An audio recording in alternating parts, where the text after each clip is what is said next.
Amém, irmãos? Nós vamos continuar falando sobre Elias. Iniciamos a segunda. E hoje a gente vai tratar um pouco, né? Pelo menos esse foi o direcionamento de Deus. Falar um pouco sobre essa palavra, né, que para muitos designa uma enfermidade ou um estado de espírito, que é a palavra depressão. A palavra depressão ela não aparece na Bíblia, mas muitos termos bíblicos podem ser conectados com essa ideia. Então, por que nós estamos falando disso? Justamente por conta dessa passagem em 1 Reis 19, que fala desse processo de abatimento profundo que passou Elias. Nós demos título, né, do estudo que eu já disponibilizei para vocês, se não me engano, sim ou não? Sim. Elias na caverna, foi isso mesmo? Que fala justamente dessa crise espiritual. Mas antes até da gente entrar propriamente nesse estudo que eu já disponibilizei para vocês, eu preparei, para variar, um outro anexo, falando um pouco sobre a depressão. Porque o que a gente tem visto, na verdade, mais uma vez, é o despreparo de pessoas evangélicas em relação a falar de determinados assuntos. E na maioria das vezes esse despreparo, né, acaba causando dano, tanto para a própria pessoa, quanto para outros que se aproximam, às vezes, buscando conselho e não encontram, ou vão encontrar conselhos errados, que é pior ainda. Então, no meio evangélico há essa visão, né, de que a depressão seria a falta de fé, e outras pessoas já acreditam que a depressão, né, seria uma enfermidade comum. E na Bíblia nós não temos nenhuma dessas duas direções, tudo deve ser tratado com muito cuidado, pois nós estamos tratando de almas, e almas elas são eternas. Se falando do corpo, né, que é temporário, já devemos ter todo cuidado ao tratar dele, imagine quando falamos da alma que é eterna. Então hoje a gente vai iniciar o nosso estudo, se Deus permitir, vamos retornar a 1 Reis 19, mas eu queria falar um pouco sobre isso, né? O que é a depressão, biblicamente falando, né? Seria o título desse anexo de hoje. Então, a Bíblia, como eu já disse para vocês, ela vai trazer a depressão como uma espécie de abatimento da alma. E a gente vai ver algumas expressões na Bíblia como alma batida, coração angustiado, espírito quebrantado, profunda tristeza, e eles vão muitas vezes se referir, né, a esse sentimento que toma conta do cristão em determinados momentos, né? E para a gente iniciar a nossa exposição hoje, eu queria convidar vocês a um momento na vida de Davi. Eu acho que o sino da igreja tocou, né? Nem sabia que a gente tinha colocado o sino na igreja. Que coisa boa, né? Ele nos avisa a hora. 8 horas. Eu acho que já é mais que isso. Penso ser. Salmo 42.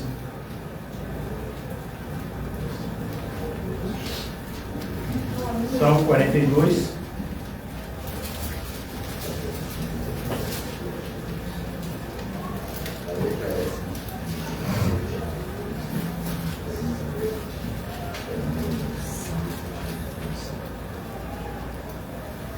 Eu vou fazer a leitura do versículo 5.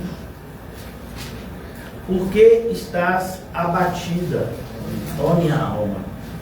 E por que te perturbas dentro de mim?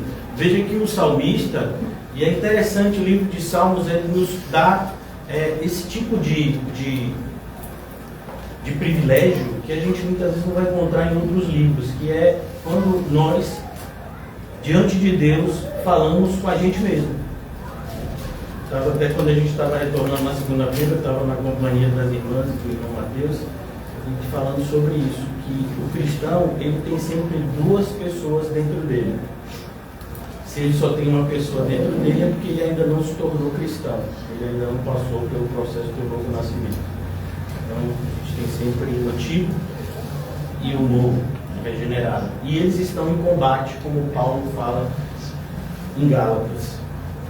E aqui, veja que o salmista ele diz: por que estás abatida?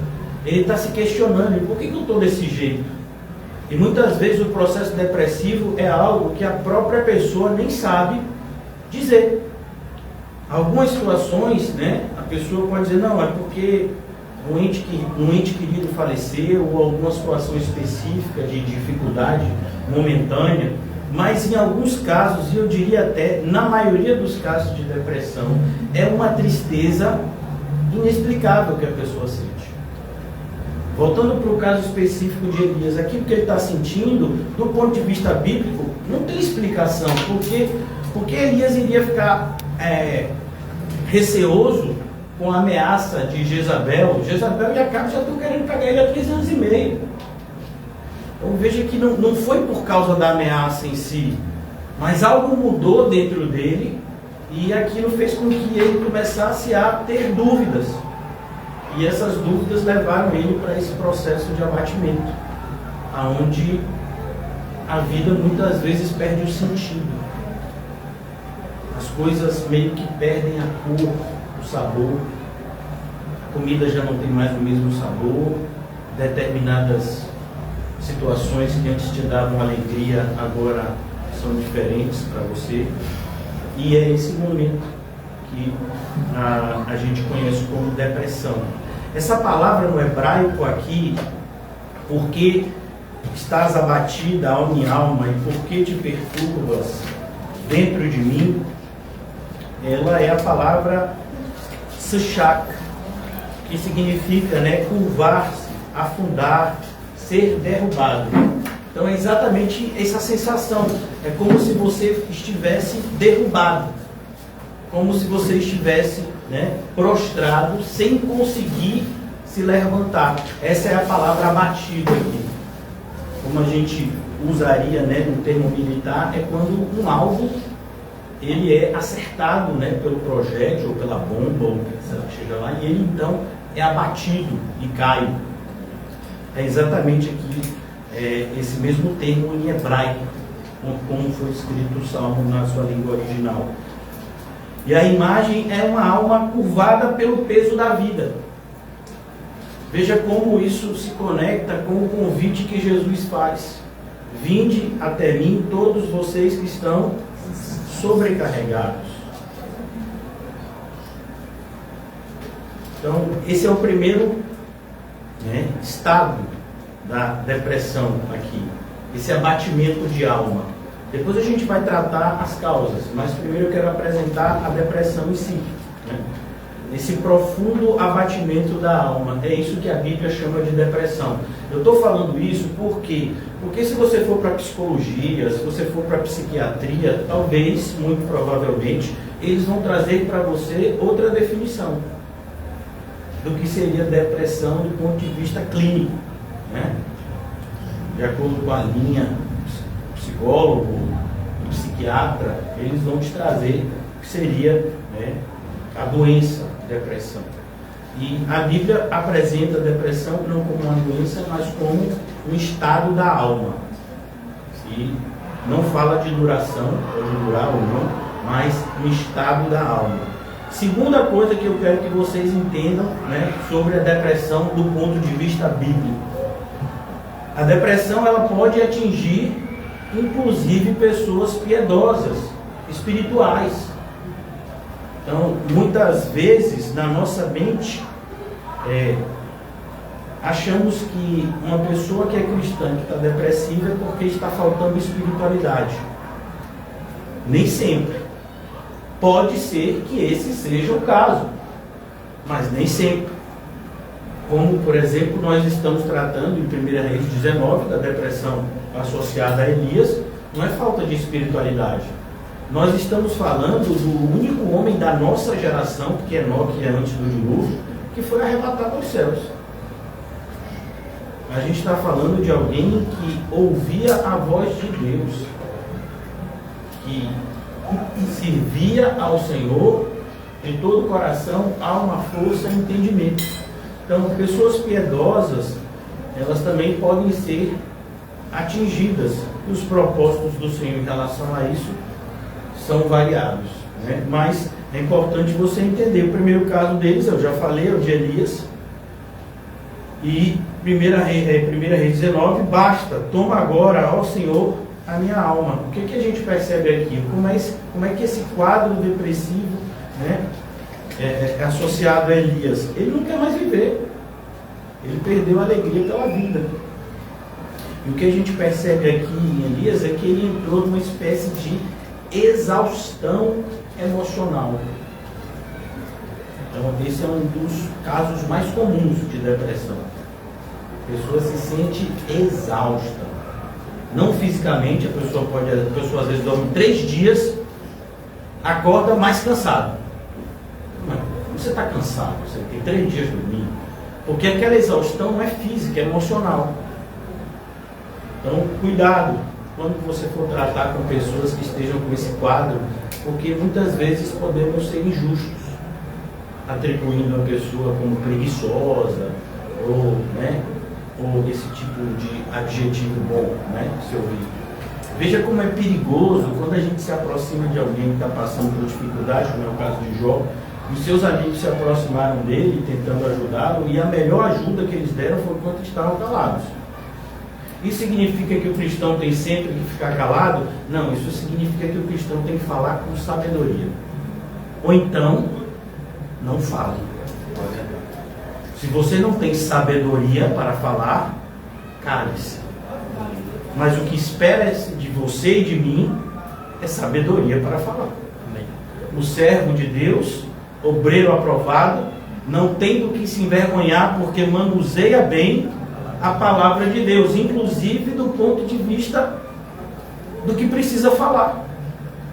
Quando ele precisar falar, a sua aprovação enquanto servo de Deus vai ser vista naquilo que ele vai dizer.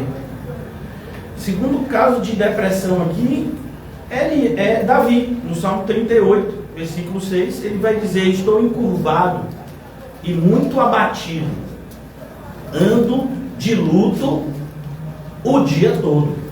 Você imagina? O dia todo. Então essa é a sensação muitas vezes que a depressão alcança na pessoa. Em algumas pessoas há momentos de alegria durante o dia, poucos, em outras nem isso. Por isso que é algo que a gente tem que tratar com muito cuidado, e é uma das principais provas que nós passamos no sentido de evidenciar o amor cristão. Porque o amor cristão, ele não é insensível à dor do próximo. Muitas vezes nós queremos medir a dor do próximo pela nossa. E nós somos pessoas diferentes, sentimos diferente.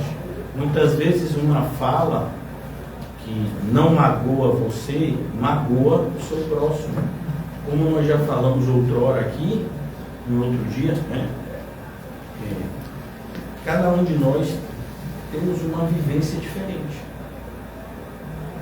Fomos criados em contextos distintos e variados. Nós somos a soma desses dias. Por isso que, como cristãos, mais uma vez, é necessário essa sabedoria. O cristão, ele só pode advertir outro, aconselhar outro, motivar outro, se ele estiver vivendo uma vida espiritual. O apóstolo Paulo diz em Gálatas: se você vê o seu irmão em erro, você que é espiritual, corrige-o com espírito de brandura. Existem momentos, inclusive, que você não pode nem falar.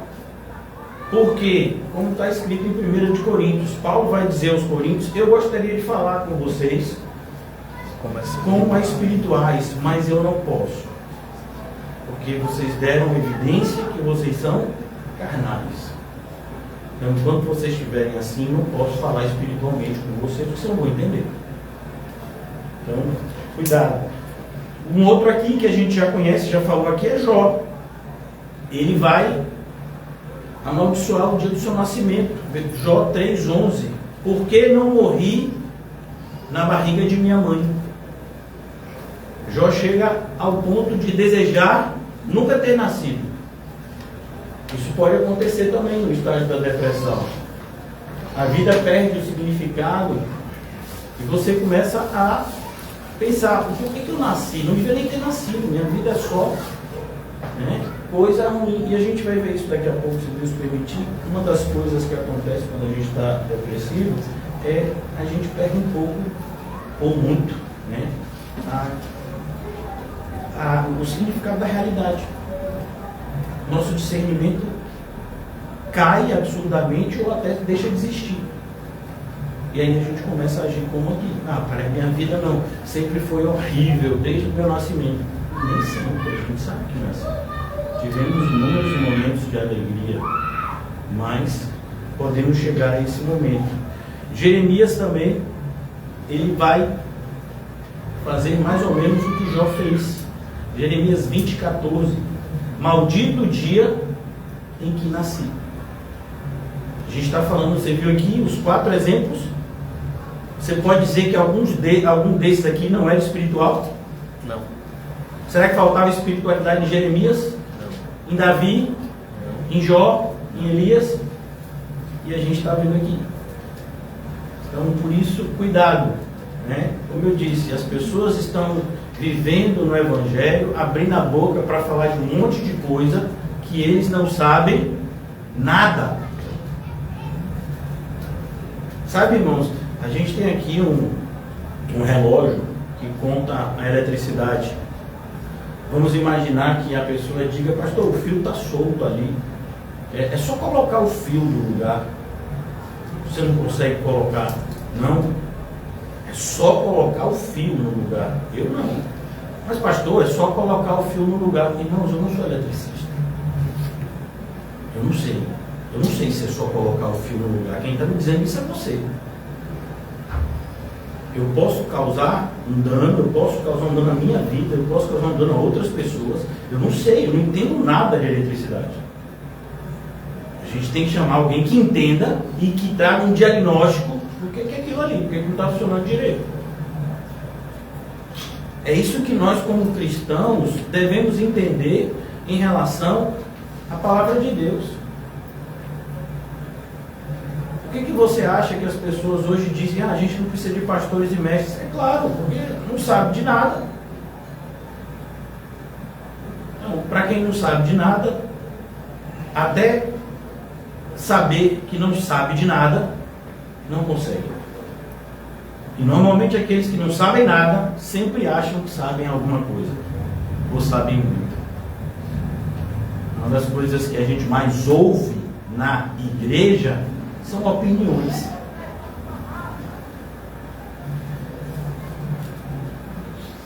Você sabe qual é a diferença da sua opinião e a minha opinião para o cocô? O cocô não causa destruição. A nossa opinião causa. Mas é tão inútil quanto. Porque a nossa opinião é pior que pode causar destruição. E a gente chega na igreja com um monte de gente cheio de opinião. Eu acho que deveria, eu penso que. Mas assim, baseado em que passagem bíblica você está dizendo isso? Não, pastor, um sentimento assim no meu coração. Ou então assim, não, é porque eu vi na televisão. Eu vi alguém fazendo assim, acho que vai ser legal. Não temos autorização. O apóstolo Paulo vai dizer, aquilo que eu recebi do Senhor é o que eu tenho autorização para entregar para vocês, nada mais, nada menos. E se alguém trouxer algo a mais, que seja anátema. Mas a igreja está cheia de pessoas dando opiniões. Qual é o papel da mulher? Opinião. Qual é o papel do homem? Opinião. Qual é, pastor? Opinião. Qual é como se deve desempenhar o serviço na igreja? Opinião. Só opiniões. E a Bíblia? A Bíblia a gente não está muito ligando para isso não, sabe? Bíblia. Eu quero mesmo dar a minha opinião. De forma muito educada, ninguém perguntou a sua opinião. E se você fosse cristão de verdade, você nem iria querer ter uma. Um louvor, não sei se você chegou a cantar hoje, que ele diminua, que ele cresça ou diminua. Está falando em relação à sua opinião. Que as suas opiniões diminuam para que a palavra de Deus cresça, tenha lugar em você. E nesse tema que a gente está tratando, é bem isso mesmo que é necessário. Porque se você perguntar a 10 pessoas ou 100 pessoas que estão passando aqui na rua hoje, o que é que elas acham de depressão, vocês vão ver que 100 pessoas que você perguntar têm opiniões. Tem gente que vai dizer que não, depressão é coisa de quem trabalha. Aí fica ansioso, aí é isso. Depressão é um negócio assim, a pessoa sabe? Não, depressão é aquele negócio que pega você não sabe como pegou, né? Mas aí já pegou. São umas opiniões de uma profundidade assim, né? Assustadora. Então a gente fica na Bíblia. Até agora a gente tem mostrado. A Bíblia tem todos os assuntos que a gente precisar saber para viver, a Bíblia tem. Não precisamos de outro livro, não precisamos de mais nada. A Bíblia é suficiente para que possamos viver a nossa vida de uma maneira que agrade a Deus, que é o que queremos. Amém. Amém. Então, já vimos aqui que a depressão não é evidência de ausência de fé. Pode até ser, mas ela em si mesma não nos autoriza a dizer se aquilo ali está faltando fé ou não. Então, cuidado. Agora, eu queria apresentar para você, biblicamente, as 3 dimensões que envolvem a depressão, do ponto de vista bíblico. Então, a Bíblia vai mostrar que a depressão, né, o sofrimento humano associado à depressão, ele vai envolver, primeiramente, a dimensão emocional. Lembra como a gente tem falado aqui bastante sobre como devemos aprender a controlar as nossas emoções? Falamos isso inclusive no último encontro, falamos isso no domingo, se eu não me engano. É importante você dominar as suas emoções, senão elas vão te dominar. E se as suas emoções te dominarem, você vai ser um escravo de si mesmo. Então, a dimensão emocional, ela aparece, né, no processo depressivo, como a gente já viu aqui, com uma tristeza profunda, emocional. Essa tristeza profunda é do ponto de vista emocional. A própria expressão tristeza está associada ao quê? A uma emoção, como alegria. Então, segundo ponto do desânimo emocional, da dimensão emocional, é o desânimo. E o desânimo no seu sentido etimológico, que é falta de fôlego. Então, a pessoa que está depressiva, ela não tem vontade de fazer nada. Ela fica sem vontade de fazer as coisas, porque lhe falta o quê? Ânimo. A Bíblia, inclusive, vai dizer, tem de bom ânimo. Mostrando isso, o ânimo está associado a fôlego. É uma palavra que está associada à respiração, fôlego. Então, quando a pessoa está sofrendo de depressão, nessa dimensão emocional, fala de tristeza profunda, desânimo e falta de esperança. A esperança, como está escrito em Romanos, que não nos decepciona jamais, porque o amor de Cristo está sempre sendo derramado em nossos corações. A pessoa para de sentir isso. Então, quando a pessoa está vivendo essa realidade, na dimensão emocional, ela para de achar que o futuro vai ser melhor do que o presente. Então, a pessoa não tem esperança. A pessoa não tem expectativa de melhora. Como diz o Salmo, eu posso chorar toda noite, mas ao amanhecer vem a alegria. Isso é o quê? Esperança. Uma pessoa pode sofrer, mas ela sabe, eu sei que eu tenho crido, Ele é poderoso para guardar o meu depósito até aquele grande dia. Isso fala de quê? Esperança. Então, ainda que soframos em um determinado tempo, temos a esperança de que o Senhor é o nosso socorro bem presente, e mais ainda, que o céu, que é o nosso repouso eterno, está logo ali. Ainda um pouquinho de tempo, e aquele que tem de vir, virá e não tardará.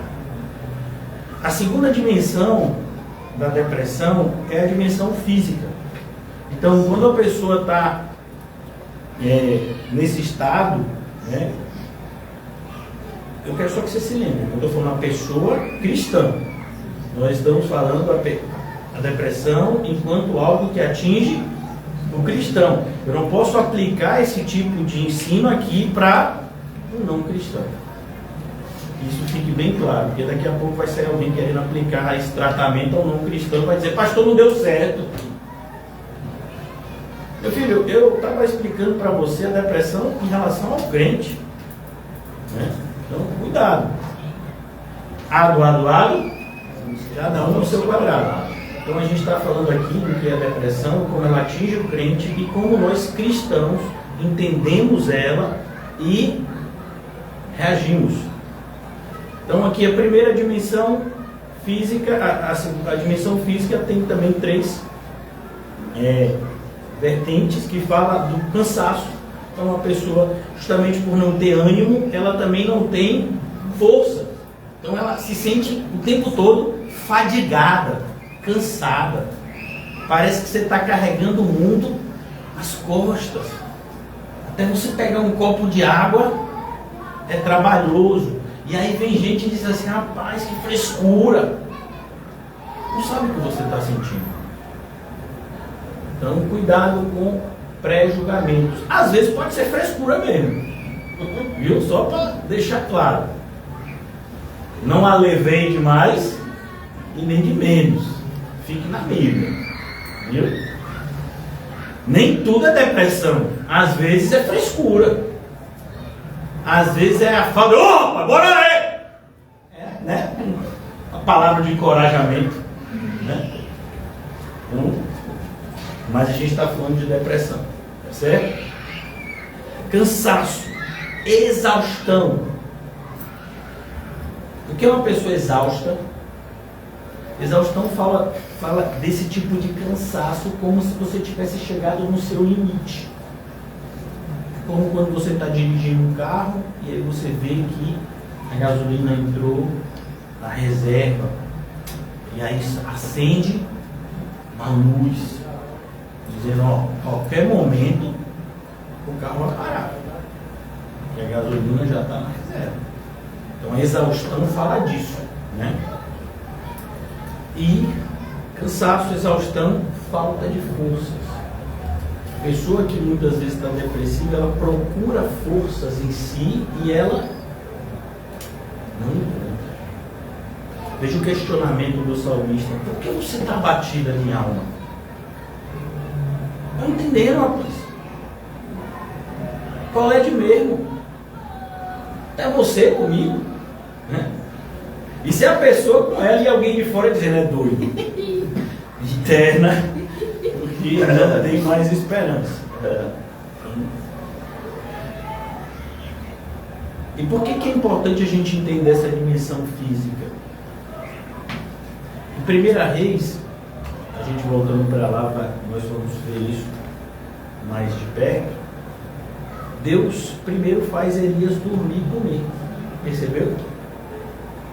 Porque realmente, o que acontece aqui? Eu não sei se vocês já estudaram, tem uma área da medicina que estuda a questão do sono. E esses dias eu estava lendo que existe uma expressão chamada sono de qualidade. É diferente de outro tipo de sono. Eu não sei porque eu só sei o que é dormir e ficar acordado. Aí eu vou ler essas coisas para tentar me informar, né? Então, eu estou passando para vocês o que eu recebi, mas não sou, né, especialista na área, por isso não me cobre mais do que eu estou falando. Mas a ideia é que existe um tipo de sono que não adianta para nada. Que você deita, fecha o olho, dorme, abre o olho, né, e acorda como se não tivesse dormido. E existe um sono de qualidade que às vezes você passa 2, 3 horas, 4 horas e parece que você já recarregou a bateria toda, sem aquelas 8 horas que supostamente seriam necessárias, né? Então, essa ideia aqui de dormir e comer, porque uma das coisas que acontece na depressão, nem sempre, é tirar o apetite. Em algumas pessoas acontece o oposto. Então, quem que faria? Deus mandaria um jejum e um soninho. Para outros, ele vai dar pão, né, água, e vai ver mais um cochilinho aí, que agora você vai dormir. Então, tem pessoas que estão mês dormindo, acordando, sem a sensação, como se nunca tivessem dormido por mês. Até que, por graça, a pessoa consegue dormir uma noite. Meu Deus, coisa boa dormir. Por que é coisa boa dormir? Porque Deus fez o sono. Se Deus não tivesse feito o sono, né, a gente não precisaria dormir. E uma das coisas que o sono produz na gente é confiança em Deus. Porque você vai dormir, não sabe se vai acordar. E assim, você vai dormir com o mundo de um jeito. E quando você acordar, ele pode estar outro. E aí você precisa o quê? Confiar. Que o mesmo Deus que bota você para dormir vai estar ao seu lado quando você acordar. Então o sono é uma oportunidade de demonstração de confiança no Senhor. Então, a terceira e última dimensão que eu quero falar com vocês, como você já espera, na depressão, é a dimensão espiritual. A gente vai ver bem isso em Elias. E como é que aparece, né? Como se evidencia a depressão nessa dimensão espiritual? A sensação de abandono.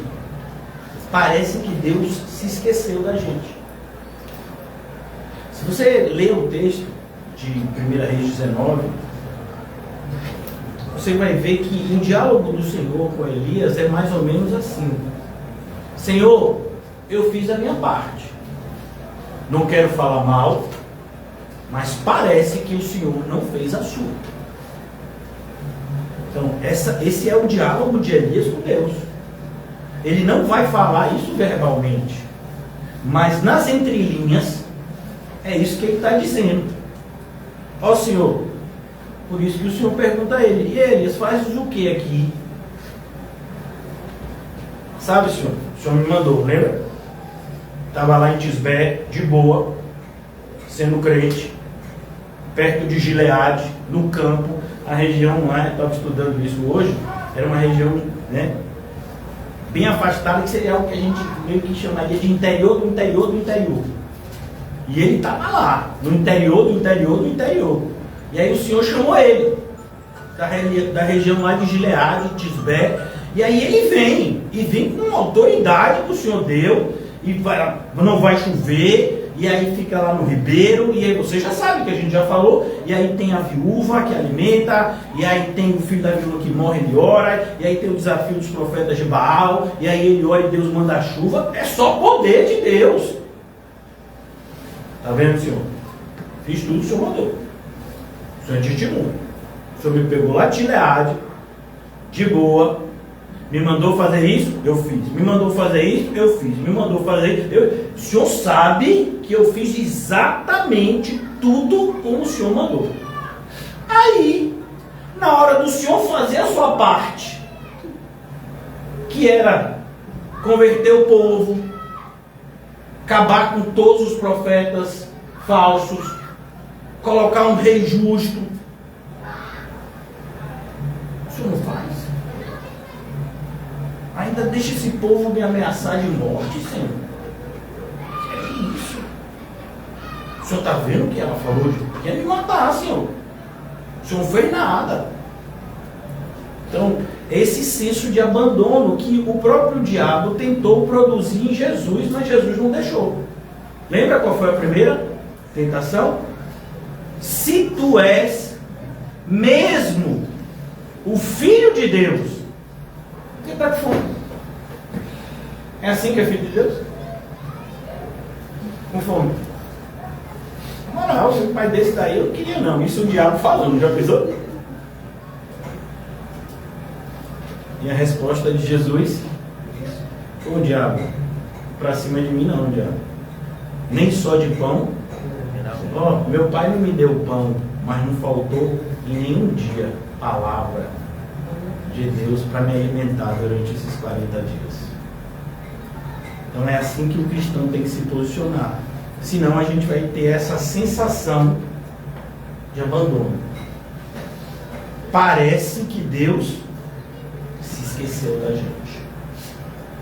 Segunda característica da dimensão espiritual é questionamentos sobre Deus, principalmente sobre o seu amor. E é por isso que aí a gente se lembra do que está escrito em Hebreus capítulo 11. Sem fé é impossível agradar a Deus, porquanto que todo aquele que se aproxima de Deus precisa acreditar que Ele existe. Quem aqui acredita que Deus existe?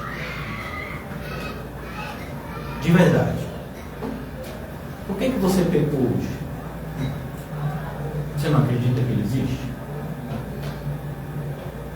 Por que você tem os medos que você tem se você acredita que Ele existe? Porque às vezes você até pode acreditar que Ele existe, mas você não acredita que Ele é galardoador de todos aqueles que o buscam. Aquilo que a gente falou, acho que na segunda. Deus é bom. Você sabe disso? Ele é bom. Por que eu sei que vocês não sabem disso? Porque eu não estou vendo alegria em vocês. E antes que vocês comecem a fingir alegria, fogo estranho mata. A alegria tem que ser espontânea. Aleluia! Então, quando você sabe que Deus é bom, irmão, você fica feliz. Independente do que aconteça. A pessoa pode chorar com cara feia, você fica feliz e com compaixão. Oh, meu Deus, vai que está com diarreia, por isso que está com aquela cara feia, está se prendendo. Né? A gente imagina várias coisas, né? Que a pessoa está de cara fechada, sei lá. Mas eu sou crente, irmão, e crente está sempre o quê? Feliz. De boa. Porque Deus é bom, pelo menos com o seu povo. Deus é bom com Israel. A depressão ela vai te atacar dessa forma, com questionamentos sobre Deus, principalmente sobre a sua existência e sobre o seu amor. Olha o que a gente lê no Salmo 13, versículo 1. Até quando, Senhor, esquecer-te-ás de mim para sempre? Isso é um salmo. Isso é um crente falando com Deus. Ah, que absurdo. Que Deus não matou ele. Não matou você e eu. Vai matar ele, que é honesto. A gente pensa pior. Aqui é honestidade diante de Deus e confiança. Porque se eu não posso falar tudo que está no meu coração diante de Deus, eu vou falar diante de quem? Quem nós temos no céu e na terra, se não for Deus. Mas essa sensação muitas vezes alcança o crente. Me alcançou várias vezes, principalmente nesses últimos dias. Não sei porquê, toda vez que eu vou pregar alguma coisa eu fico com receio. Porque eu sei que eu vou passar por aquilo. Então quando eu passo por passagem, começo a ser lá vivo. Eu tenho que pregar sobre a depressão de Elias. Ou seja, eu já preguei. De novo. É sempre maravilhoso, né? A graça de padecer. Amém? Alguém quer me pregar no meu lugar? Então você passa por determinadas situações para que você veja que a palavra de Deus é viva e eficaz. Aí você tem que passar. Né? Como é que você sabe que determinado medicamento funciona? Você tem que usar. Por exemplo, a gente está vendo agora, né, as repercussões em relação a essa substância que vai ser usada no tratamento de pessoas com dano, né, na coluna. Mas ela ainda vai precisar passar por uma etapa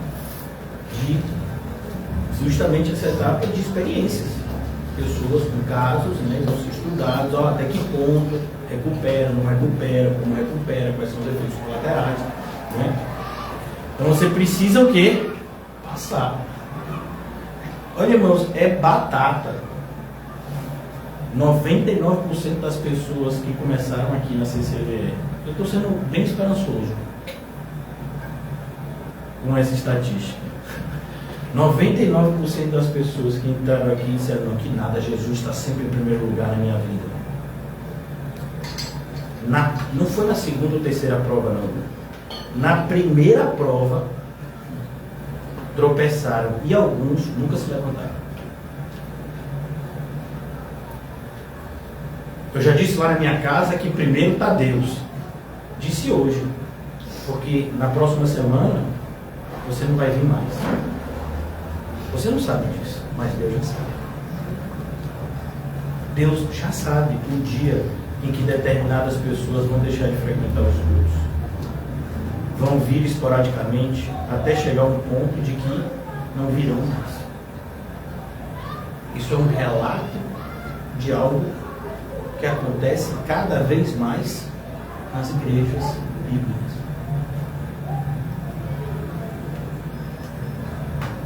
Por isso que a gente tem tarefa. Eu acho que não vai ser hoje, não, vai ser no domingo. Ponto 4 da nossa exposição hoje sobre a depressão, estuda a introdução sobre Elias, tá bom? E eu já falei isso para vocês, agora aqui com o ponto 4, esse estudo eu vou salvar e vou disponibilizar para vocês. É porque eu produzi ele agora à tarde, porque não deu tempo de fazer a preparação do texto, de diagramar ele direitinho, né? Anotações. A depressão, é o ponto 4, a depressão ela distorce a nossa percepção da realidade.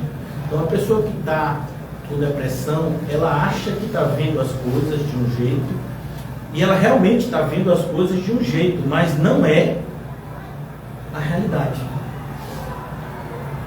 No caso de Elias, 1 Reis 19:10, só eu fiquei. Lembra que essa informação, o próprio Elias sabia que não era verdade. Porque quando Elias foi se encontrar com Acabe, vocês estão lembrados que a gente pregou sobre isso essa semana, amém? Quando Elias foi se encontrar com Acabe, ele se encontrou primeiro com quem? Com um dos servos de Acabe, chamado o quê? Obadias. E Obadias deu essa informação a Elias. Eu sou servo de Deus, mesmo trabalhando com Acabe, mas eu sou servo de Deus, do Senhor. Eu guardei 100 profetas do Senhor escondido e tenho alimentado eles ao meu custo, com pão e água, durante todo esse período da seca. 100 profetas. Então veja que essa informação Elias já tinha. Então, muitas vezes a gente fala de uma realidade que não é real. Então, por isso que o Senhor nos questiona, como fez com Elias. Elias, o que fazes aqui? Porque você tem que aprender a se autoexaminar, para ver quando você está visualizando situações que não existem, a não ser na sua mente. Muitas vezes é isso que acontece. Só eu fiquei.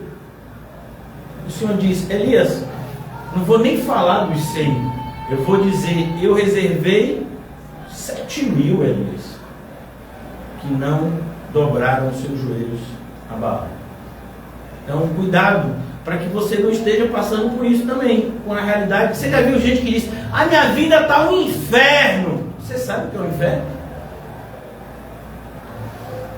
Você sabe o que é o inferno?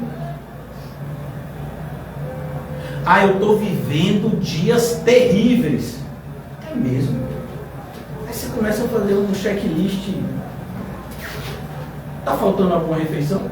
Não, todas as refeições ok. Tem casa? Tenho. Teto. Saúde, como é que está? Não estou internado não, estou fazendo as coisas normal. Tem uma dor aqui, mas eu não estou prostrado em cima de uma cama. Você está dizendo que seus dias são terríveis. Mas como assim? Se você tem o que comer e o que se vestir, esteja. Você tem mais do que isso e está dizendo que sua vida está terrível? Então, quando a gente tem essa percepção da realidade distorcida, muitas vezes acontece porque nós criamos falsas expectativas. Lembra?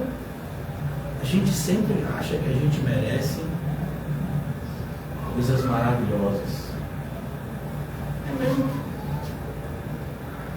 Supondo que você merecesse, o que foi que você fez para merecer isso?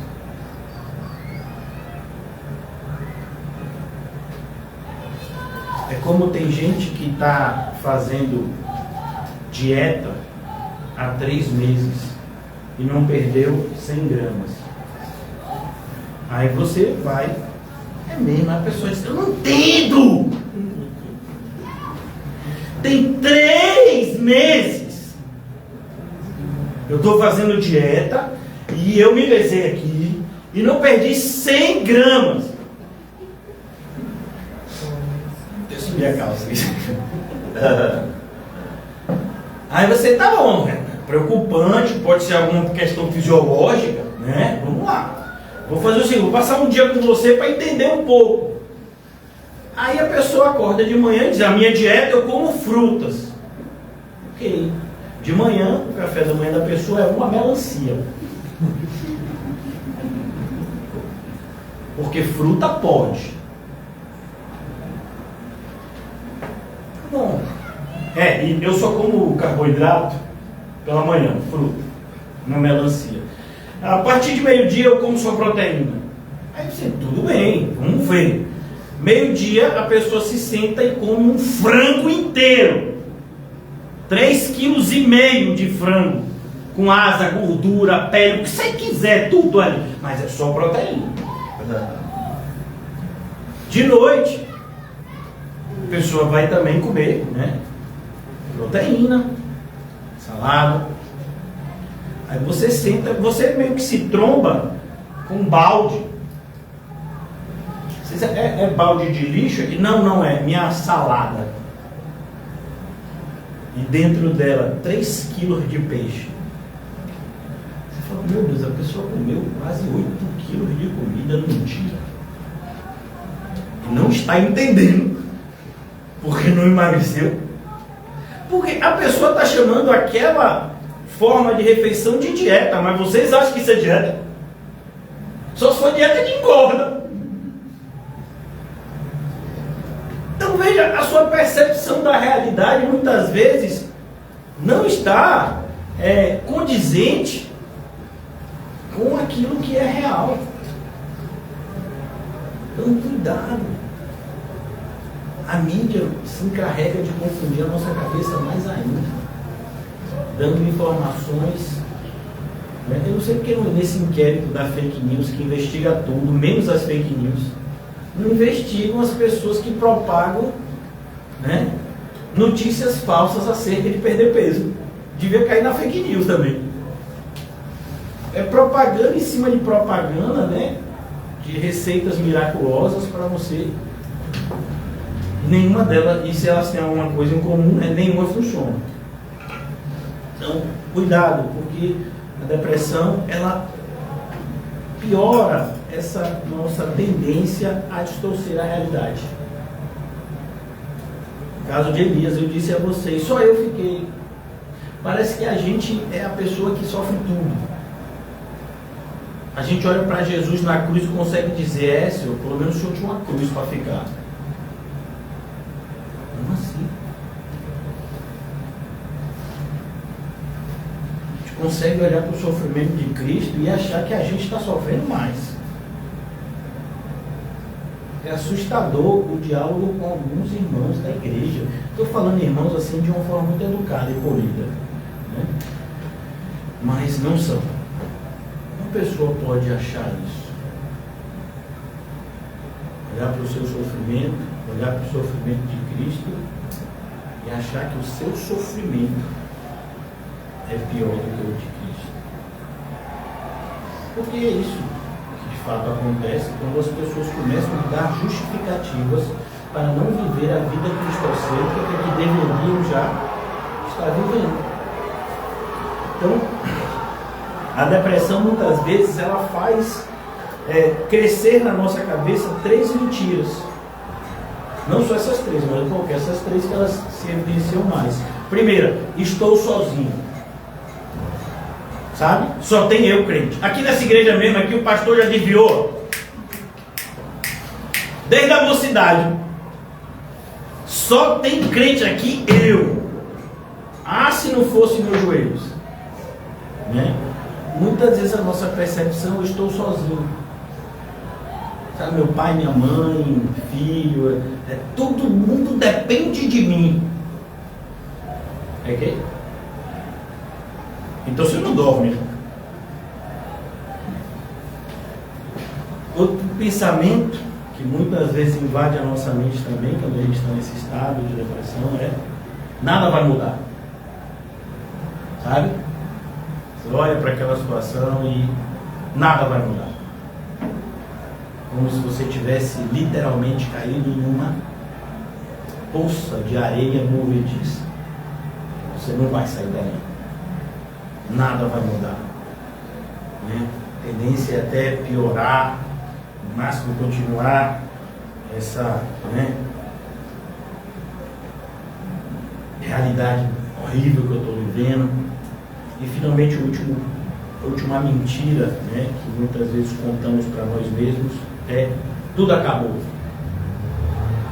Esse é o sentimento que a gente vê claramente em Elias. Senhor, é melhor me levar. Para mim é melhor a morte. Você vê isso inclusive em Jonas. Prefiro morrer. Tudo acabou. Irmão, aquele que diz quando vai acabar é o mesmo que diz quando começou. Nós não temos autonomia. Por isso, com ordem da essência, come e bebe. Tem gente que só dá atenção para isso. Está fazendo o quê? Comendo e bebendo, está na Bíblia. Passa meia hora, você vê a pessoa comendo e bebendo, está na Bíblia. Mas a Bíblia fala de outras coisas também. Não, eu escolhi uma parte, a escolha é sua. Cuidado. Então, a Bíblia vai nos mostrar algo maravilhoso, e esse é o 5º ponto que vocês vão ver. Deus tem um tratamento diferenciado com os abatidos. É como, por exemplo, se você já teve a oportunidade de ir no hospital, né, no pronto atendimento, pelo menos nos que eu fui, antes de você ser atendido pelo médico, você é atendido por um outro profissional, normalmente alguém da área de enfermagem, e vai fazer uma espécie de anamnese com você para ver o grau, né, da sua enfermidade e colocar se você é prioridade ou não. Então você chega lá, a pessoa tira a sua pressão, tira a sua temperatura, pergunta o que é que você está sentindo, pergunta se você tem alergia a algum medicamento, né? E aí se você disser, estou com desconforto nessa área, a pessoa começou quando, teve febre, e tudo aquilo ali são informações importantes para que depois a pessoa vai colocar uma pulseirinha em você, ou às vezes é a mesma pulseira, mas coloca, né, um adesivo de cores diferentes. Verde está dizendo que não sabe porque você saiu de casa só para atrapalhar a vida dela. Não, mentira, né? Verde quer dizer que você está lá doente, mas não é grave, pode esperar. Amarelo é igual a sinal de trânsito, né? Amarelo quer dizer que a sua situação precisa de atenção. Não imediata, mas assim que puder, você passa na frente do verde. Você já olha para quem está com verde e já cheguei nessa frente, só amarelo. E aí tem o pessoal que o verde e o amarelo não gostam, que é o pessoal de vermelho, que é quando a pessoa atende e bota o vermelho. Quer dizer o quê? É grave. Essa situação é grave, precisa de pronto, tem que ser agora, tem que ser com urgência o atendimento dessa pessoa, porque é sério que ela está sentindo. Então você vê que no hospital é a mesma coisa. E Deus, ele tem mais ou menos esse tipo de relacionamento com a gente. Ele não está dizendo que ama menos. Ele não ama mais o vermelho do que o amarelo e o verde. É uma questão de quê? De necessidade. Então, aqui, no Salmo 34, versículo 18, vai ensinar isso. Perto está o Senhor dos que têm o coração quebrantado. Então, o Senhor se aproxima dessas pessoas.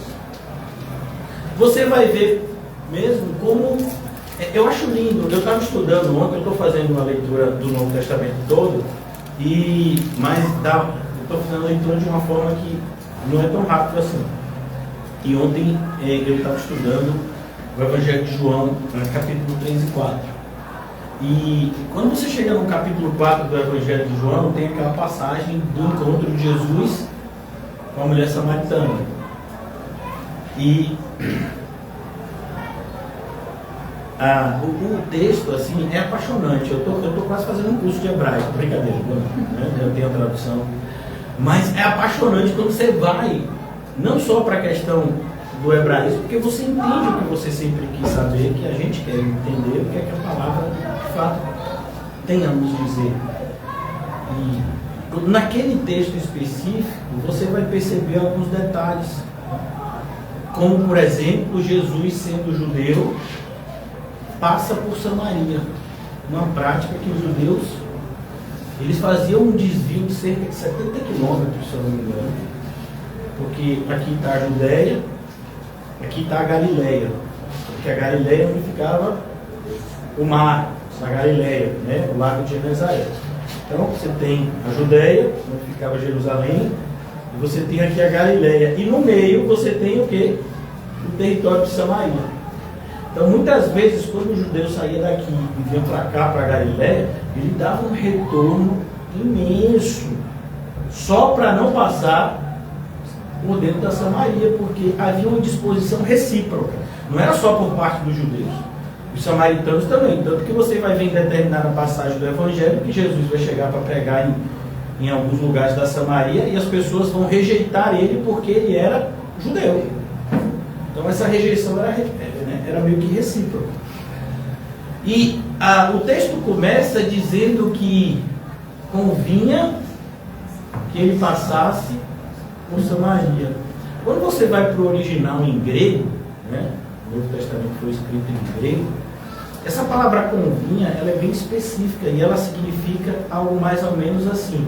Era do planejamento de Deus, naquele dia, que Jesus fizesse esse trajeto. Glória a Deus. Não é simplesmente convinha. Não é algo arbitrário e aleatório. Pelo contrário, essa palavra convinha significa que é a providência de Deus em ação. Deus determinou o dia em que aquela mulher seria salva. E Jesus, como Salvador, sabe aonde tem que ir e a quem tem que salvar. Por isso que ele chega no horário de meio-dia. A gente podia ter chegado mais cedo. Não. Quando Deus marca algo, ele marca a hora, local, tudo. Meio-dia. Era o horário que aquela mulher ia pegar água, porque as pessoas não pegam água bem cedo. As pessoas pegam água ou de manhã cedo, ou de tardezinha, e nunca as mulheres fazem isso sozinhas, por conta do perigo. Elas sempre fazem isso em grupo, mas aquela mulher está sozinha, porque ela era rejeitada pelas outras, tá? A lei. E um dos sermões mais profundos de Jesus foi pregado para ela.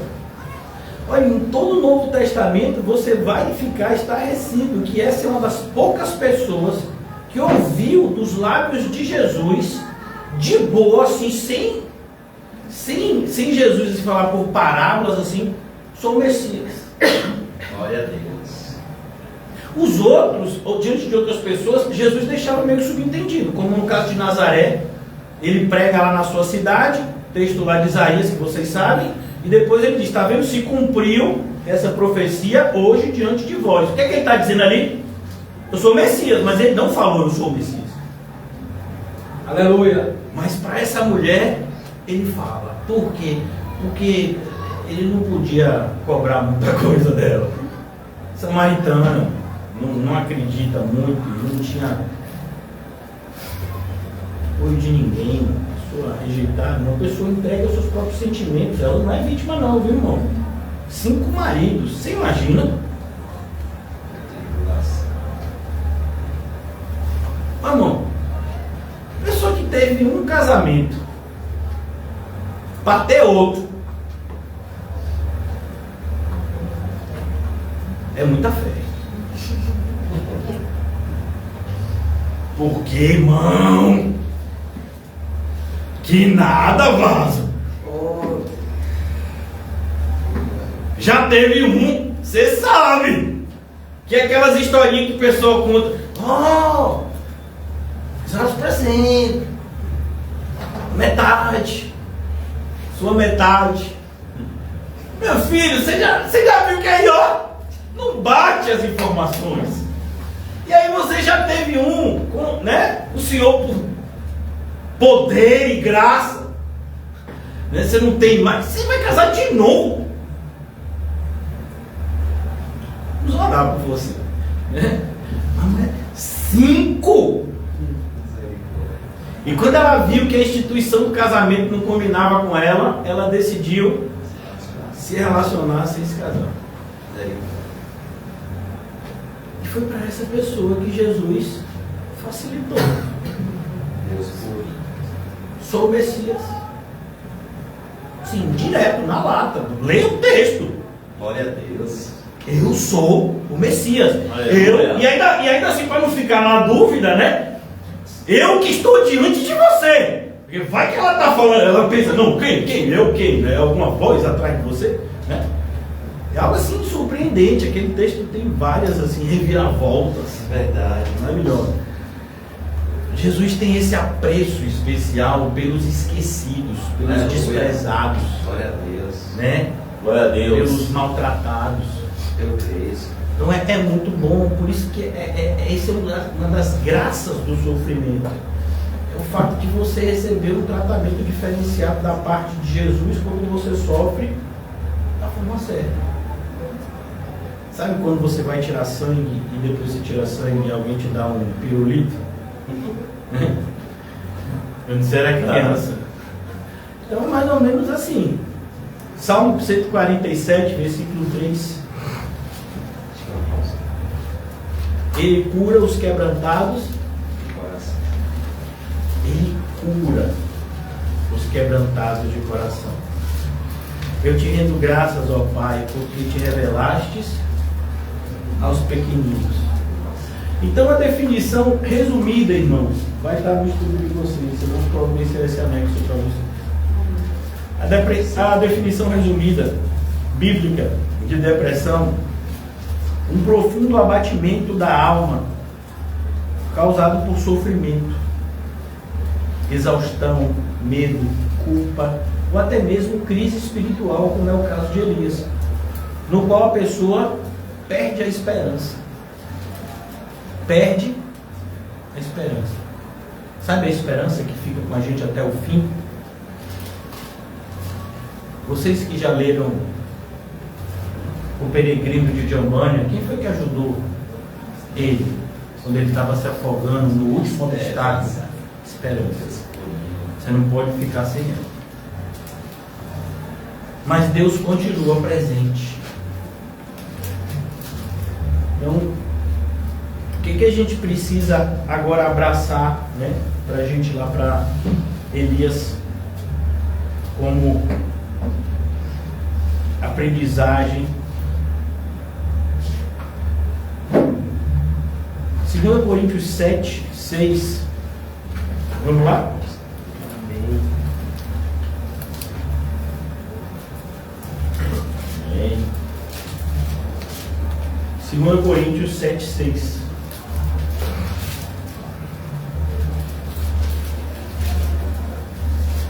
Mas Deus que consola os abatidos.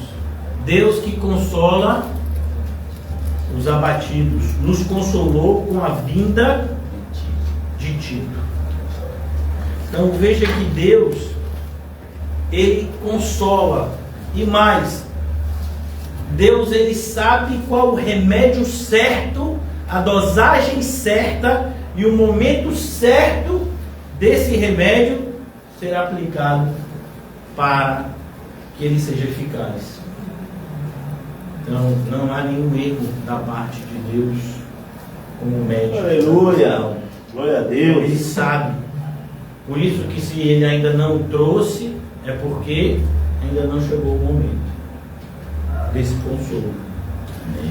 E o que a gente tem como aplicações práticas, né, diante do que a gente ouviu aqui hoje? A primeira coisa que você tem que entender como cristão para passar, ou até mesmo aconselhar pessoas que estão passando por um momento como esse, é reconhecer a existência dele. Lembra?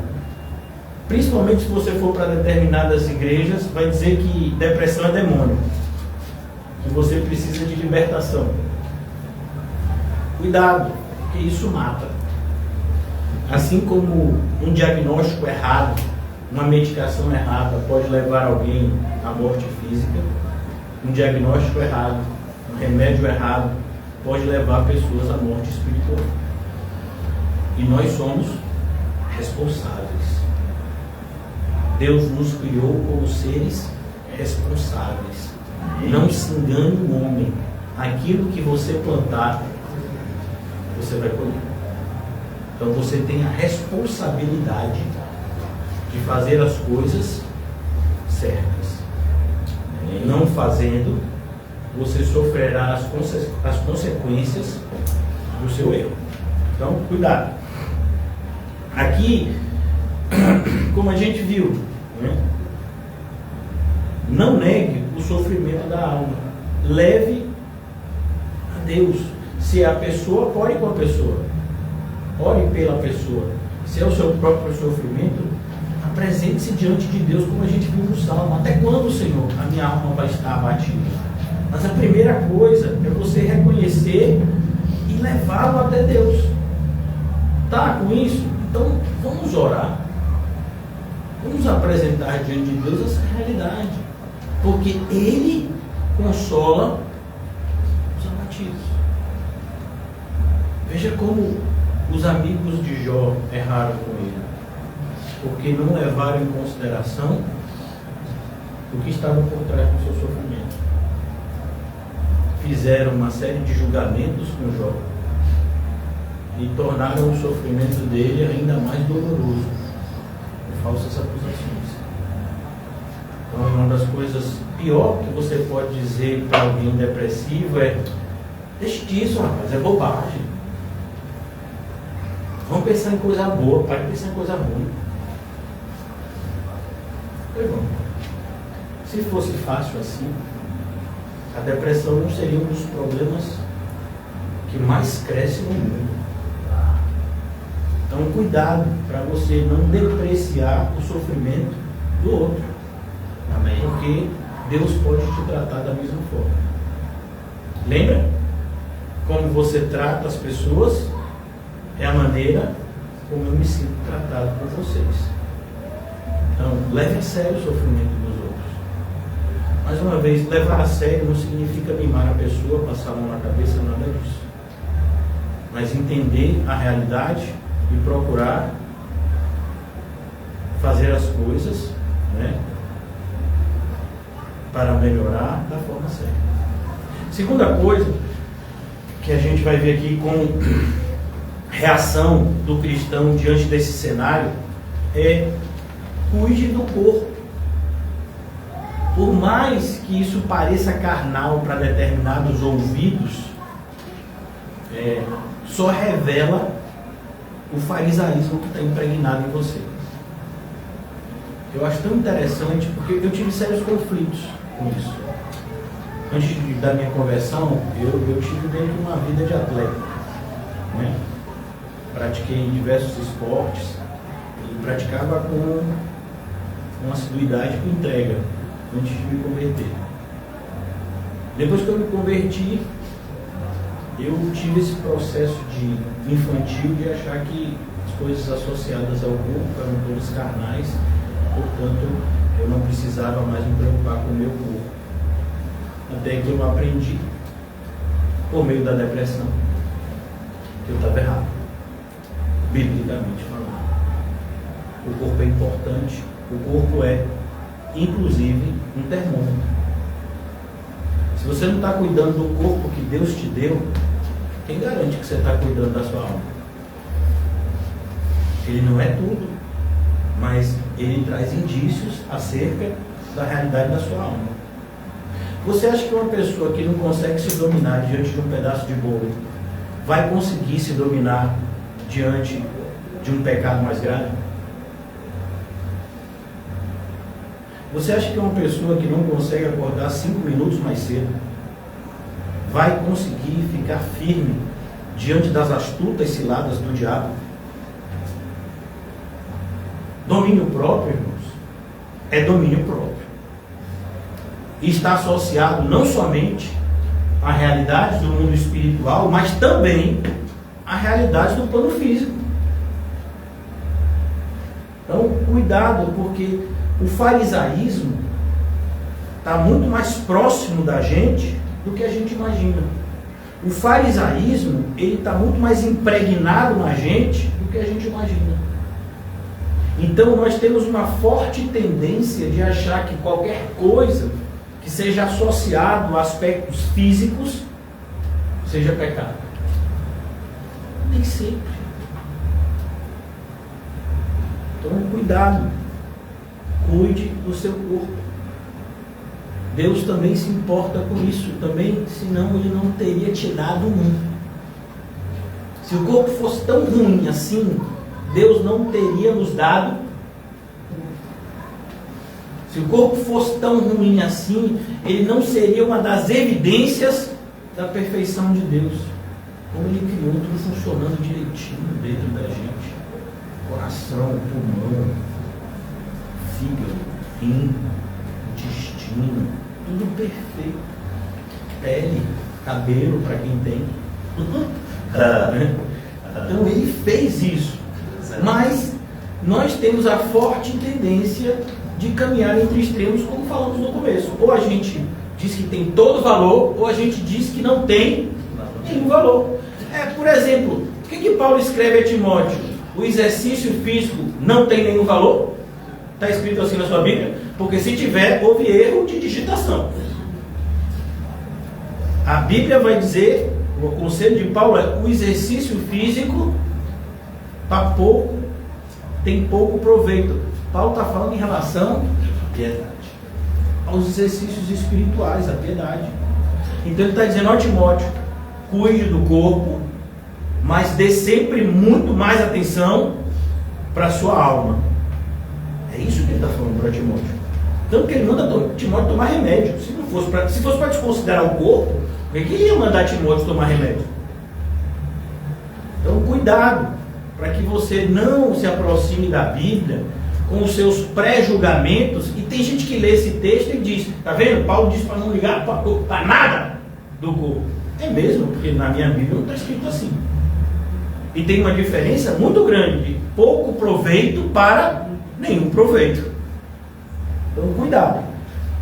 1 Reis é o que a gente já falou, e a gente vai voltar para lá, se Deus permitir. Provavelmente não vai ser hoje por causa do horário, né? O que Deus fala com Elias? Dorme e come. Está cansado, Elias. Você não está conseguindo descansar. Eu vou te dar descanso.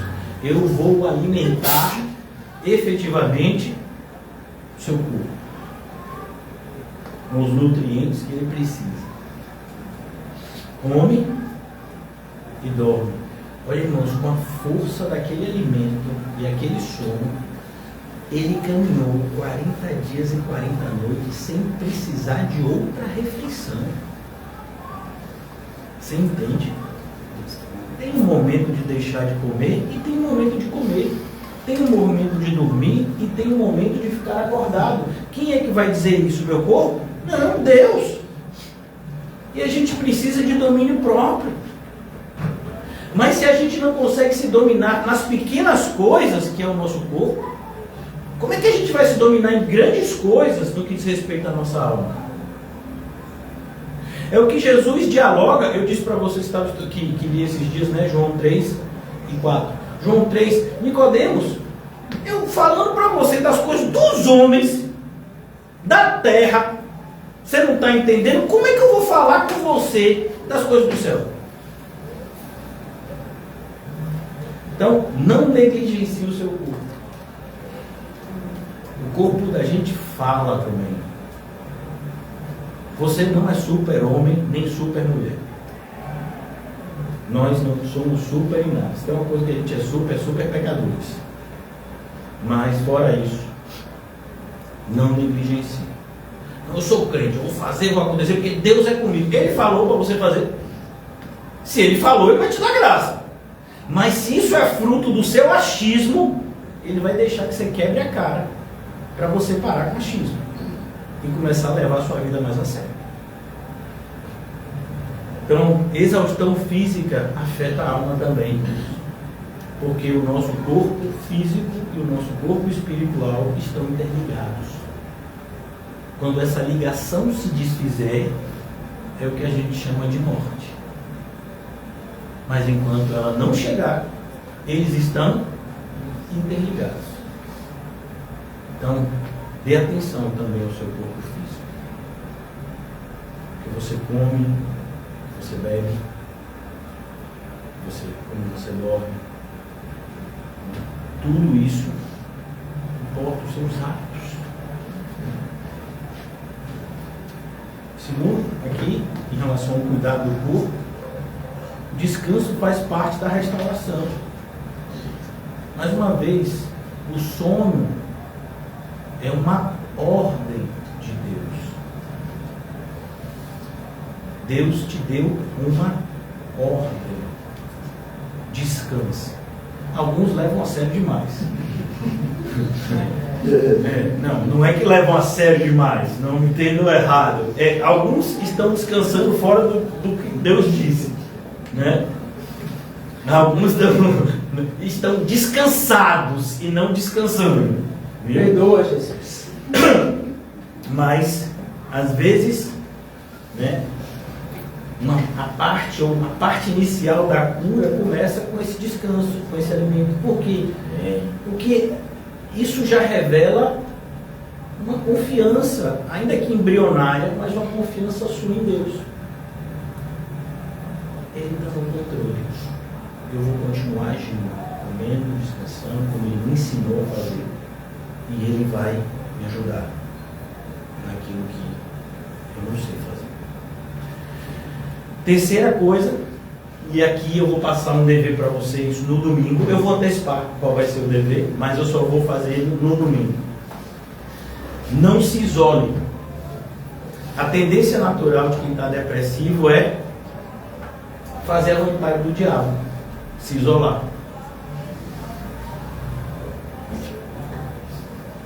O predador, e é porque eu falo predador, porque a Bíblia usa esse tipo de analogia, tanto quando o Senhor Jesus fala do lobo, como quando o apóstolo Paulo diz sobre o próprio diabo que vive ao derredor, bramando como um leão. Tanto o lobo quanto o leão são predadores da natureza. O predador, ele não ataca a presa mais fraca. Ele ataca a presa que se afasta do bando. Vocês já viram Net Geo, essas coisas?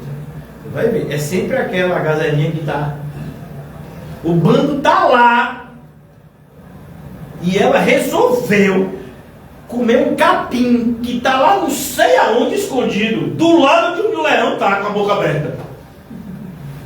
Não é possível, porque não ficou lá. Não, que nada, esse pessoal vai ficar juntinho, chato. Eu gosto de ficar na minha. Você já viu as pessoas que gostam de ficar na minha? Assim, isso é carne. Por que você acha que a gente vive num mundo tão digitalizado? Porque se relacionar com as pessoas fisicamente dá trabalho. Bom dia, boa tarde, boa noite. Ó, como vai você? Perguntar, e aí, tá tudo bom? Tá com fome? Dividir a Mirabel. Como você está no seu mundo digital ali, você não tem que dividir seu lanche com ninguém. Mas imagine, você está aqui com a pessoa, né? E você abre o pacote de biscoito da pessoa, e aí? A pessoa nem deveria precisar te pedir, porque você é crente, você abriu o pacote de biscoito e dizer, irmãos, vocês querem? Você sabe que você só ia comer um, né? Ou nenhum. Então, mas ainda assim, não se isole. A Bíblia vai dizer em Gálatas 6:2, levai as cargas uns dos outros. Deus escolhe nos curar usando outros irmãos. Amém. Enquanto você não aprender isso, você vai continuar doente. Não, senhor, eu quero que o senhor me cure aqui, né? No meu quadrado. Não, vá para lá. Coletivo. Não é bom que o homem esteja só. Quando 2 ou mais estiverem reunidos em meu nome, eis que vos envio de 2. Não é bom. Por isso não se isole. Eu disse para vocês sobre a tarefa domingo. Eu pedi até para a irmã de série, para o irmão ver quem realmente está congregando aqui, porque essa é uma tarefa só para os irmãos que estão congregando com assiduidade. Então a gente vai trazer aqui no domingo 2 potinhos. Por que 2? Porque homem é homem, mulher é mulher. Aqui não tem bagunça não. Quem gosta de bagunça não é na igreja. Então as irmãs vão pegar no potinho das irmãs o nome de outra irmã. E aí você vai ter que tomar conta daquela pessoa, um mês vai ter que passar relatório semanal dessa pessoa. Glória a Deus. Aleluia!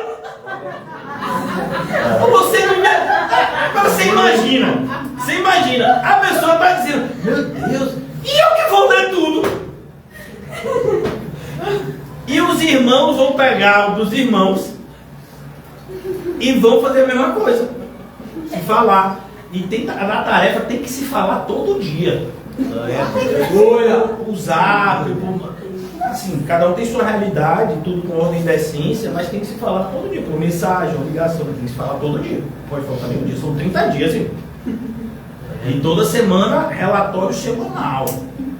Como é que foi, como é que você acha que a pessoa está espiritualmente. E quando você achar, você tem que justificar. É igual a prova na federal, meu amigo. Justifique com argumentos. Pastor, acho que a pessoa está muito assim aproximando de Deus, porque sim, porque biblicamente, né? E aconselhando. Pode ficar tranquilo, não vai ser lido esse material, é só para mim, viu? E para Deus em primeiro lugar. Então, por que essa tarefa? Quando eu estava orando, o Senhor me direcionou a fazer isso, eu falei, Senhor, não mexe com o que está quieto. Mas é exatamente isso que a gente tem que fazer, irmão. Mexer com o que está parado. Porque nós não fomos feitos para ficar parado. Aleluia! Então você tem que começar cuidando de um até entender que a sua responsabilidade. Glória a Deus. São todos. Louvado e exaltado seja o nome do Senhor. Amém. Não se isole. Como maravilhoso você ter alguém que se preocupe com você. Você está tentando se isolar e a pessoa está dizendo, vai achar. E aí? Converse com pessoas. Na maioria das vezes o Senhor vai usar esses diálogos diálogos que a gente muitas vezes não dá crédito para resolução de conflitos. Seríssimo. Sabe quando às vezes a pessoa fala uma coisa nada a ver, mas aí você tem aquele ideia, parece um desenho animado, que aparece uma luzinha em cima? É Deus. A pessoa não falou nada para resolver o seu problema, mas enquanto você dialogava, Deus te deu uma ideia de como o seu problema seria resolvido. Porque Ele faz assim, quando você obedece. Não se isole. Foi o erro que Elias cometeu. Você viu o que deu. O moço, né, o ajudante dele, querendo estar com ele. Não, venha não. Deixa paz. Quarto ponto, eu já antecipei o que vai acontecer no domingo, se Deus permitir e a gente estiver vivo. Tem gente que já está orando pela minha morte, né? Até lá. Não estou orando para que você morra, estou orando para que você seja recolhido igual Elias. Então, se não acontecer nada, domingo a gente vai fazer isso, né, que já foi anunciado. Por isso os irmãos continuem nesse projeto de botar os nomes, que domingo a gente vai escrever os papelzinhos, né, botar em 2 cestinhos aqui, ou sei lá, 2 potinhos, e fazer o que a gente falou. E a gente vai fazer isso antes da ceia. Amém. É para poder a ceia ser essa confirmação desse compromisso. Maravilhoso para entender a nossa responsabilidade como igreja. Eu preciso concluir. Quarta aplicação de como o cristão reage diante ao cenário de depressão e se aproximar dele, porque é isso que a gente está falando aqui. Salmo 42, Davi fala consigo mesmo. O que isso significa? Confronte os pensamentos da alma. Porque o que está acontecendo quando vê um monte de pensamento ruim na sua cabeça? A carne e o espírito brigando. Então no Salmo 42, o versículo que a gente leu, Davi está falando: por que está abatida em minha alma? Depois ele completa no mesmo versículo: espera em Deus. Até você, minha alma. Alma, até você. Então confronte. Eu não estou falando para você ser duro com o outro, eu estou falando para você ser duro com você. Então confronte. Não aceite esses pensamentos que querem te enganar acerca da bondade de Deus e do amor dele para com a gente. Então confronte os seus pensamentos. Questione. A depressão frequentemente ela se alimenta com essas expressões que eu já falei com vocês e que surgem na nossa mente. Nada vai mudar, estou sozinho, a vida acabou. E você vai confrontar isso como? Com versículos bíblicos. Não, eu não estou sozinho não, o Senhor Jesus falou: eu estarei com você até consumação dos séculos. Minha vida acabou. Não, sua vida não acabou não. Você já passou da morte para a vida eterna. Se Deus é por nós, quem será contra nós? O Senhor é o meu pastor e Ele não vai me permitir que nada eu sinta falta. E se eu passar por esse vale sombrio que eu estou passando, Ele estará comigo. Eu não preciso temer, porque Ele estará comigo. A sua vara e o seu cajado me consolarão. Então confronte os seus pensamentos. Não permita. Lutero tinha essa fala: eu não posso impedir que os pássaros voem sobre a minha cabeça, mas eu posso impedir que eles façam ninho nela. Assim somos nós em relação a esses pensamentos depressivos. Vai ser fácil? Irmão, se fosse fácil a gente não estava ensinando aqui, porque o caminho é apertado. Mas é possível, porque no Senhor podemos todas as coisas. Em quinto, uma das melhores coisas que a gente pode fazer, por assim dizer, quando estamos envoltos, né, a esses pensamentos ou essas circunstâncias de depressão, é: lembre-se das obras que Deus fez no passado. Em determinada passagem, a Bíblia diz: quero trazer à memória aquilo que me dá esperança. Salmo 42, Versículo 6. Lembro-me de ti, Senhor. É como o apóstolo Paulo, triste, tendo sobre si a sentença de morte. Então ele se lembrou: o meu Deus é especialista em ressuscitar mortos. Então, se me matar, ele ressuscita. Traga a memória. Você sabe o que Deus já fez na sua vida. Não se esqueça. Por isso que você vai ver tanto no Antigo Testamento, quando Deus dizia para o povo: faça um memorial aqui, que é para você não se esquecer.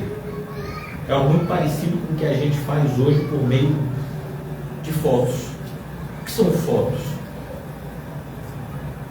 São instantes que a gente congela na nossa vida através de uma imagem. Eu não sei você, irmãos, quando eu estou assim, né, em algum momento, eu tenho um álbum enorme de fotos de uma galerinha que nunca cresce para mim. E é tão maravilhoso ver como Deus foi poderoso em me auxiliar no processo de criação de meus filhos, que são super dúvidas, foi o maior desafio da minha vida. Se Ele pôde fazer isso, com isso, é que Ele não pode mais fazer. Então lembre-se do passado. Mesmo Deus que agiu poderosamente no passado, continua do seu lado, tendo todo o poder para fazer muito mais do que pedimos ou pensamos. Sexto, mas se deixar, irmão, é por isso que eu vou, a partir do mês que vem a gente vai ter um curso. Depois eu falo. Espere em Deus, mesmo sem sentir esperança. Sabe? Porque a fé é isso. Tem horas, irmãos, que a gente não está sentindo nada. E é isso que difere a fé madura da fé infantil. A fé infantil precisa sempre de conexões, de elos, para você sentir que algo está acontecendo. A fé madura não. A fé madura sabe. Pronto. Então, continue esperando em Deus, mesmo quando você estiver se sentindo sem esperança. Por quê? Porque os seus sentidos podem te enganar. Eles irão te enganar. Mas Deus nunca. Deus não pode mentir. Então, quando Ele fala algo, Ele faz esse algo. Davi ainda está triste, irmãos, quando ele diz no Salmo 42, versículo 11, como que uma ordem dele para ele mesmo, dele para a alma dele: espera em Deus. Mesmo quando não tem esperança aparente, isso é fé, a convicção de coisas que ainda não vemos. Mas a informação que chegou a nós da parte de Deus é que elas virão. Então nós acreditamos, nós esperamos, ainda que as sensações sejam contrárias a isso. Em uma determinada passagem diz: esperando contra a esperança. O que quer dizer isso? Você está sem esperança, você está passando por uma crise, por assim dizer. Mas você continua confiando em Deus, porque você sabe que a palavra de Deus nunca errou com você, e não é hoje que ela vai começar. Continue esperando em Deus, mesmo sem sentir esperança. E o que é esperar em Deus sem sentir esperança? É continuar fazendo as coisas certas, como está escrito em Gálatas capítulo 6: não nos cansemos de fazer o bem. Irmãos, às vezes a gente não está querendo fazer o bem. Às vezes a gente não está querendo fazer nada, lembra? Mas fale consigo. O que você acha que aquela mulher do fluxo de sangue estava sentindo? Vontade de sair de casa? Ela podia ser apedrejada. Mas ela falou consigo mesmo: eu vou. E ainda que eu consiga somente tocar na orla do manto dele, eu sei que eu vou suportar. Isso é esperar contra a esperança. Então, é esse tipo de atitude que vai te ajudar. E finalmente, último ponto.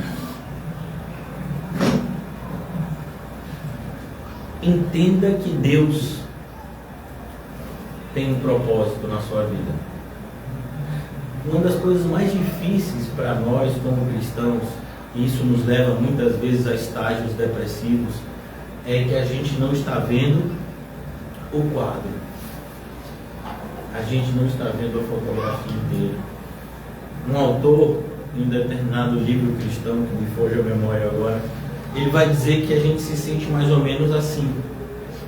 É como você pegar um tapete, aqueles tapetes, né, persas, e aí você vira ele de cabeça para baixo, e aí quando você olha parece tudo um emaranhado de coisas assim, sem qualquer tipo de conexão, feio até. Mas aí quando você coloca o tapete virado para cima, vocês olhem que imagens bonitas.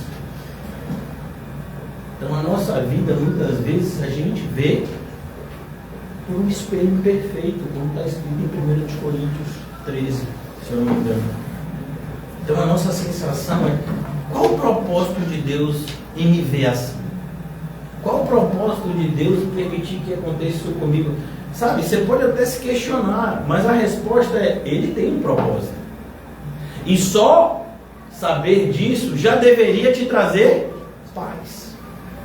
O versículo que está entre os mais lidos de toda a Bíblia, Romanos 8:28, traz exatamente essa palavrinha: propósito.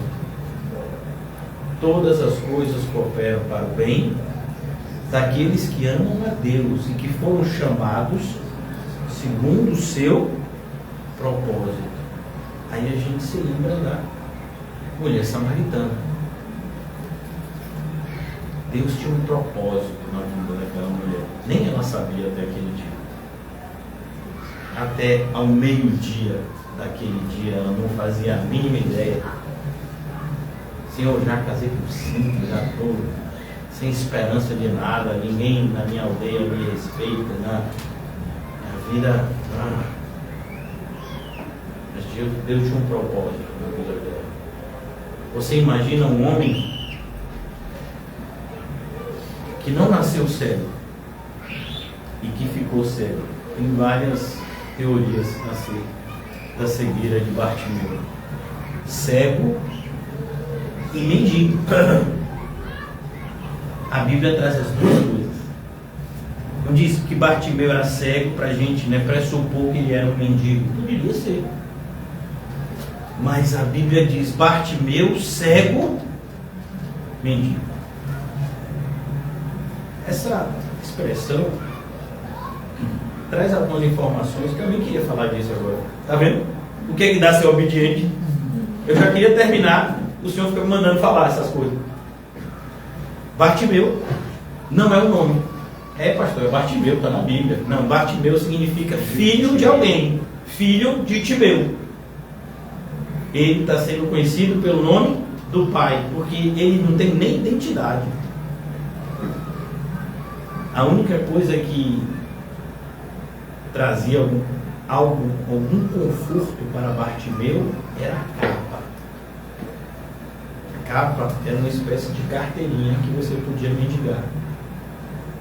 Naquela época havia uma espécie de óculos, né? Não era qualquer pessoa que podia ficar, né? Então, quando você tinha capa, era como se fosse as autoridades dizendo: não, a gente reconhece que você não está bagunçando, você pode ficar aqui esperando as pessoas piedosas, generosas te ajudarem. Era a capa. Era a única coisa que ele tinha de algum valor. Excluído, esquecido, Mas o Senhor tinha um propósito na vida dele. Ele começa a chamar o nome do Senhor, né? Em vez dos outros ajudarem. Ele nunca teve ajuda de ninguém, ia ser hoje. Senhor! Eu aqui! Isso é o ser humano. Trazendo agora para o quarto de depressão. A pessoa está dizendo, eu estou depressivo, alguém me ajuda. Você é capaz, às vezes, de dizer para a pessoa, fique quieto, na sua casa, deixa os em paz. Aí quando a pessoa se suicida, você, com o cara mais lavado do mundo, vai para o enterro da pessoa. Deus viu que você podia ter ajudado e não ajudou. Talvez ninguém nunca te diga nada, mas naquele dia você vai ter que ouvir essa acusação. Então cuidado. Bartimeu está lá clamando por Jesus e as pessoas mandam ele calar a boca. Para de gritar, rapaz, para de incomodar o mestre. O Senhor Jesus para tudo. Eu não chamo ele para falar com ele. Porque Deus tinha um propósito na vida dele. É o que ele... Poxa, eu quero enxergar. Então tá bom, então veja. E o que foi que ele fez? Lançou fora a sua casa, a capa, e começou a seguir Jesus para onde Jesus ia. Deus tem um propósito na sua vida e na minha. Te ensinar o verdadeiro significado de felicidade. Nos livrando de todo tipo de engano, principalmente do auto-engano. Muitas vezes a gente acha que a nossa felicidade está na profissão, está no casamento, está numa família, coisas lícitas, aparentemente boas. Não está. O seu propósito é glorificar a Deus. Quando a Bíblia diz fazer todas as coisas para a glória de Deus, está revelando ali, esse é o propósito de você ser quem é. Um regenerado. Tudo se fez novo na sua vida. E uma vez que nascemos do alto, deveríamos buscar as coisas que são do alto. Então é importante que você entenda nesse processo de restauração espiritual, que se você não passou, talvez passe. Alguém próximo a você, com certeza já passou. Talvez você esteja passando como eu, por ele agora. Entenda que tudo isso faz parte de um plano perfeito. Tudo o que Deus faz é perfeito, inclusive o seu plano. É por isso que Deus não tem planos. Deus tem um plano. Ele sabe quem é você e como te fazer feliz. E Ele está fazendo com que todas as coisas cooperem para isso. Inclusive, eu até escrevi hoje, fechando portas, que a gente gostaria que estivessem abertas. Mas Ele sabe que elas não deveriam estar abertas, porque senão nos desviaria do nosso propósito. Deus sabe quando fechar e quando abrir. Como está escrito em Apocalipse, Ele tem a chave. Aleluia. E Ele fecha, ninguém abre. E Ele abre, e ninguém fecha. Olha, então é importante que nessa noite a gente possa aprender o privilégio que a gente está recebendo aqui. aleluia. Você faz parte do povo de Deus. Quando você entender o significado dessa expressão, talvez a sua vida nunca mais seja a mesma. Você faz parte do povo de Deus. Você faz parte do povo de Deus. Portanto, você é feliz, sabendo disso ou não.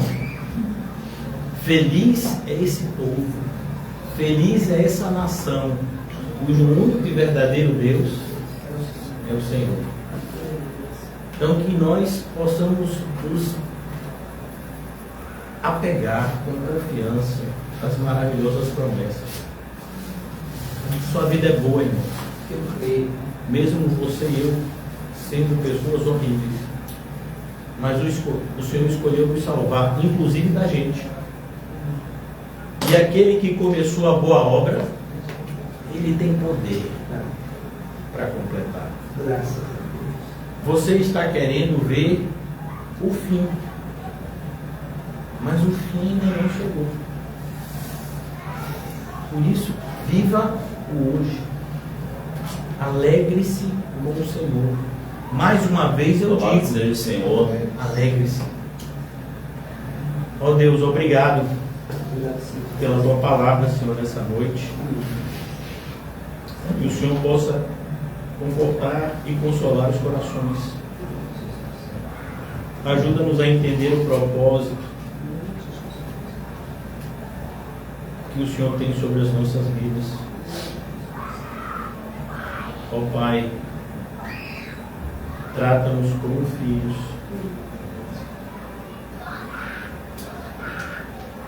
Que não venhamos a desfalecer diante da tua correção. Pelo contrário, que possamos nos alegrar, pois isso é evidência do teu amor. Ajuda-nos, Senhor, a crescer na graça e no conhecimento de Ti, para que não sejamos mais como meninos, com atitudes imaturas, com decisões inconstantes. Pelo contrário, que o nosso sim seja sim, que o nosso não seja não. Se há algo em nós que te desagrada, Senhor, remova. Nos concede graça para nos apartar da mão, do braço, do pé, do olho, e tem nos apartado de Ti. Obrigado, Senhor, por nos revelar as verdades que muitas vezes estavam ocultas para nós, mas por Tua graça maravilhosa tem nos alcançado. Não nos permita, Senhor, tratar a Tua santa palavra como algo ordinário, comum. Pelo contrário, Senhor, que possamos ver a total relevância e importância dela para nós, para todos.